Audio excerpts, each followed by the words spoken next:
बिस्मिल्लाहिर्रहमानिर्रहीम।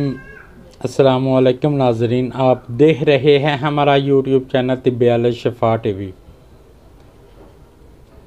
आज माशाल्लाह ईद का दिन है। मेरी तरफ़ से अहले इस्लाम को बहुत बहुत ईद मुबारक हो।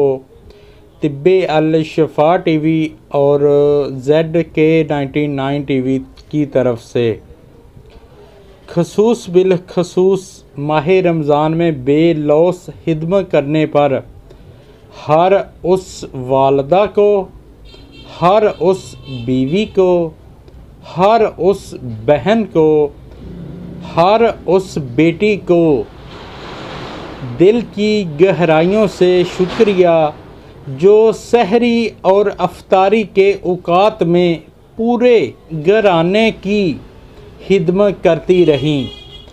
अल्लाह रब्बुल इज़्ज़त इन तमाम ख़वातीन को बरकतें और खुशियाँ से नवाज दे और अल्लाह ताला इन सब को तमाम बीमारियों से महफूज कर दे।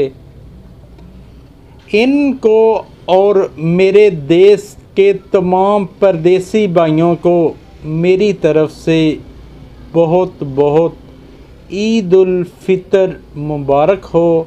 अल्लाह ताला ऐसी हज़ारों ईदें मनाने की, खुशियाँ मनाने की अल्लाह ताला तौफ़ीक़ अता फ़रमाए।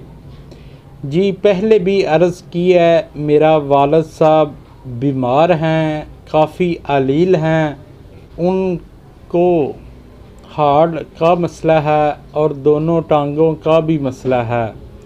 दुआ करें अल्लाह ताला उनको सेहत तंदरुस्ती अता फ़रमाए। अस्सलामु अलैकुम।